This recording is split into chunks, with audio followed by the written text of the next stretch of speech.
what happened was, like I said, that label was shady. So Scott was like my brother, and he'd be like, "Yo, Ced, you gotta watch Bill. Bill was a cat who KRS had to chase down just a few years back to finally get some of his publishing."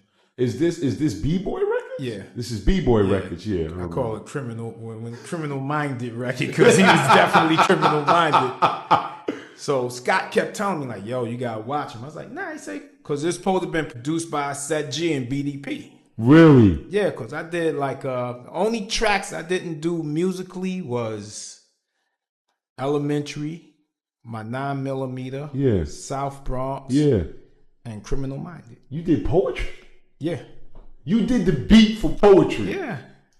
Yeah. I did that on the 8th floor in Washington Avenue Projects. That shit is a classic. 4-track studio. It's like at that point when you heard, because you heard South Bronx and you heard The Bridge Is Over, and it had more sentimental push and borough pride and all of that going on. But we already knew the sample for A Bridge Is Over. We had heard that. Yeah. And then South Bronx was a direct take, obviously, off of The Bridge. So it it was directly connected.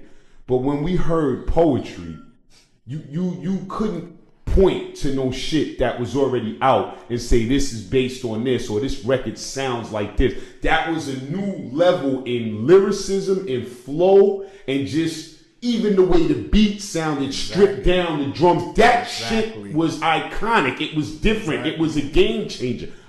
I never knew you did the track. What I used to believe, because a lot of cats, they used to just loop the records, right? Which was nothing wrong with it. But I always looked at it as like, how can you take the record, make it the record, but put some things on, people go, that ain't on the record. Right.